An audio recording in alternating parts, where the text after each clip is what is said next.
Cars 2, written by Ben Queen. A sleek British sports car talks directly to us in a pixelated, garbled video.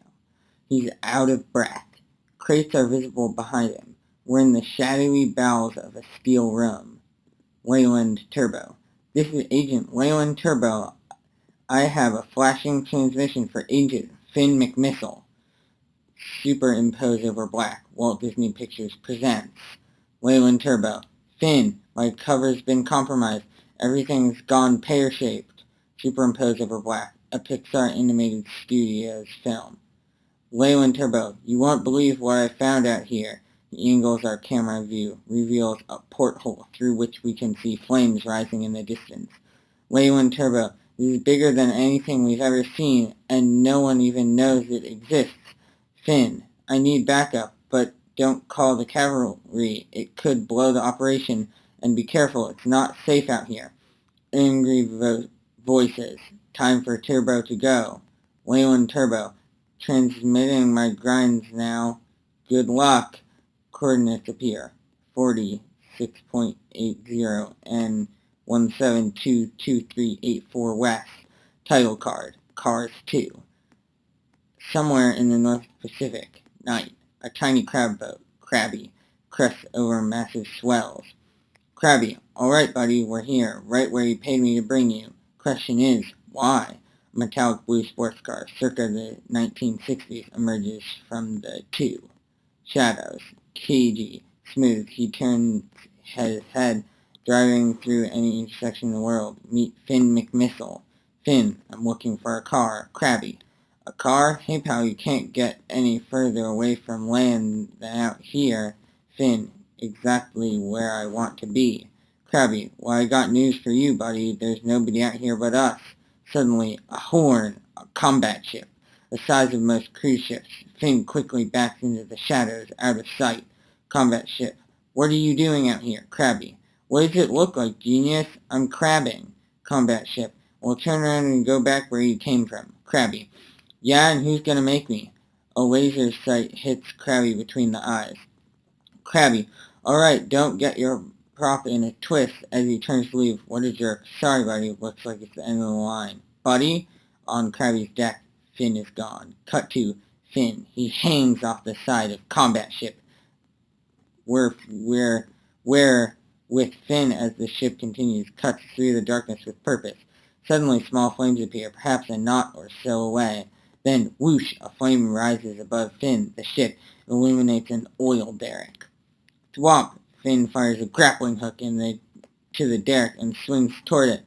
He's going to slam it into the side with brute force wind. His tires sprout a magnetic exoskeleton. He sticks to the derrick and now drives vertically up. From the vantage point, hundreds of derricks appear. Finn approaches a loading bay from above, hides. He watches as gremlins, pacers, and assorted other cars scurry about. Finn, into radio. Leyland Turbo, this is Finn. McMissile, I'm at the rally point. Over. No response. Finn, into radio. Leyland, it's Finn. Please respond. Over. An access door opens loudly below. A boxy, monocle-wearing German car enters. This is Professor Otto Zundap. Professor Zundap, in German and English. Too many cars here. Out of my way. Finn, Professor Zundap? Pacer. Here it is, Professor. Zundap approaches a nosy pacer who idles next to a crate. Nosy pacer, you wanted to see this before we load it? Professor Zundap, ah yes, very carefully. A forklift opens the crate. Inside is a TV camera, packed carefully in foam. Finn snaps photos furiously. Noisy pacer, on a TV camera, what does it actually do? Professor Zundap, this camera is extremely dangerous. Finn to himself, what are you up to now, Professor? Finn, angling for a better view, fires suspension wires, which sail clear to the other side of the derrick. Thunk! They hook tightly onto a steel girder. Finn slides out onto the wire like an acrobat, then expels another cross wire for support. Professor Zundap, this is valuable equipment. Make sure it is properly secured for the voyage. Nosy pacer, you got it. Finn lowers himself He snaps more pictures. Graham. Hey, Professor Z. Zundap turns as a crane lowers a car-sized crate. Graham and Acer, an orange gremlin, and a green pacer flank it. This is one of those British spies we told you about.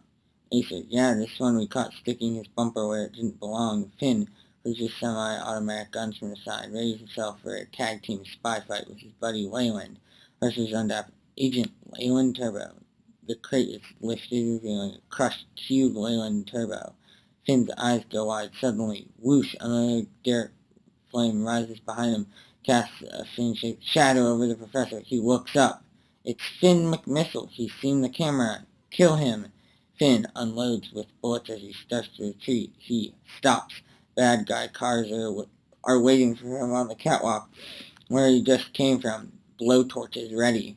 Finn, stuck in midair, noses an angry crane. Finn grins, having just found his escape. Flop, flop, flop, flop, flop.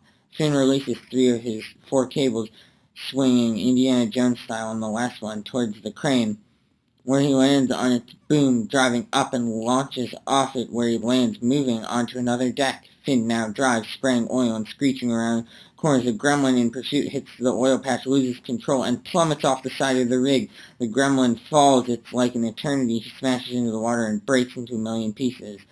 On Finn, now set upon by 20 or 30 more pursuing cars. He has nowhere to go but up, up, up, a ramp towards the helipad. He spies some gasoline barrels, fires a single bullet which cuts through its leather straps, sending barrels down the ramp. Past Finn, past the pursuing cars, to the bottom where they explode in a chain reaction, back up the ramp, taking out at least 15 cars. On the helipad, Finn blasts into view, pulling to a stop. No more road, nowhere else to go. The 20 bad guy cars that are still in pursuit surround him, fire up their blowtorches, about to pounce. Finn grins the second time we've seen this grin. It means he's got something cooking. Finn's reverse lights appear. He drives backwards off the edge of the helipad to the shock of the other cars. Finn falls. He turns himself so he's grill first, cutting into the water. He emerges, now sprouting hydrofoil, and speeds away.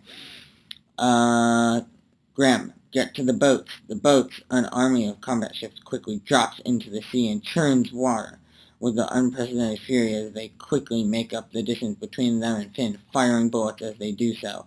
Acer, he's getting away. Combat ship, not for long.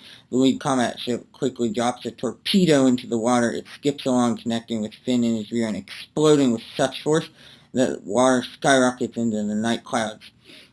McMissile thinks, then he blinks. He grins. We're starting to like the grin and what follows it. He now converts into a submarine. From his truck, he releases 4 decoy tires, which float to the surface like body parts. On the deck, Professor Zundap watches it all from far away. Graham, over radio. He's dead, Professor. Professor Zundap, Wonderbar. With Finn McMissile gone, who can stop us now? Tow Mater, a rusty tow truck, putters into view. Mater, Tow Mater, that's who, is here to help you. He approaches a broken-down sedan on the side of the road. He drives around to the front, catching Otis's face for the first time. Mater, hey Otis. Otis, hey Mater, gosh, I'm so sorry. I thought I could make it this time. But he starts, his engine stalls. Smooth like pudding, huh? Who am I kidding? Always be a lemon. Mater licks his friend and starts towing him. Well, dadgum, you're leaking oil again. Must be your gaskets. Hey, look on the bright side. This is your 10th tow this month, so it means it's on the house. You're the only one that's nice to lemons like me, Mater. Mater, don't sweat it. These things happen to everybody, Otis.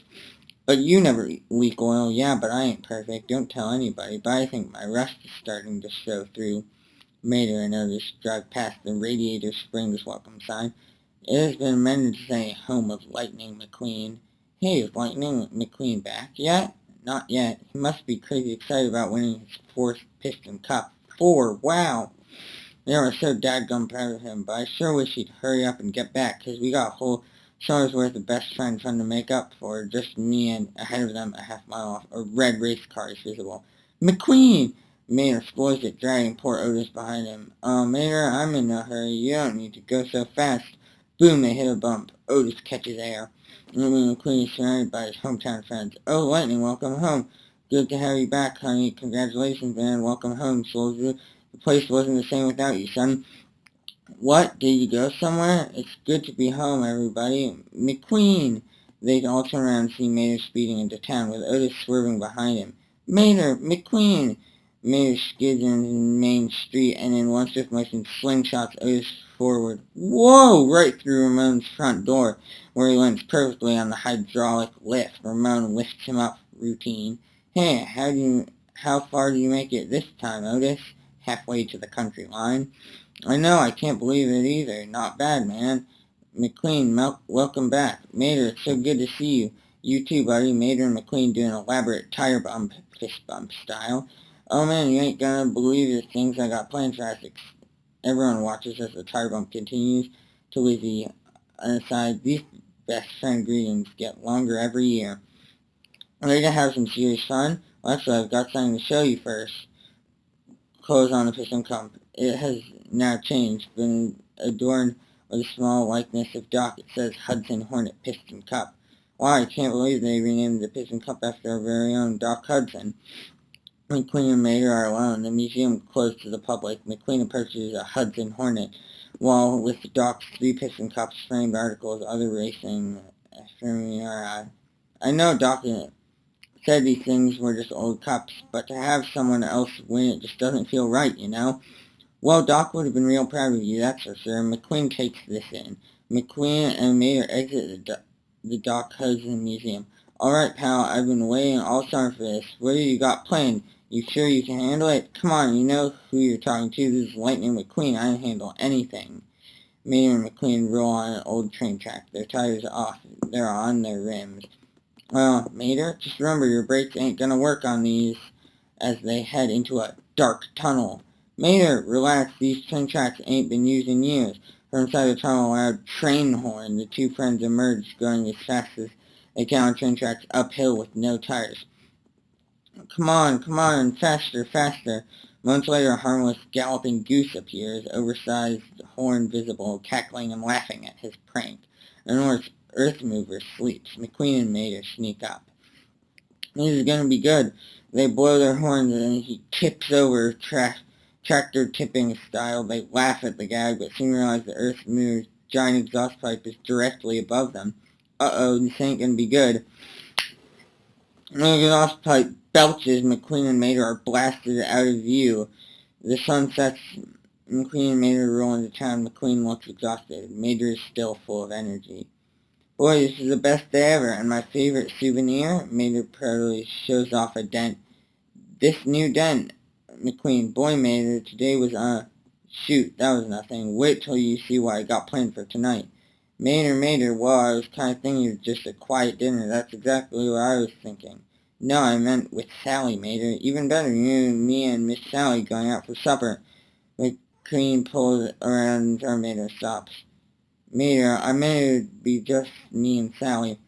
Oh, it's just for tonight. We'll do whatever you want tomorrow. Okay. Thanks for understanding. Yeah, sure.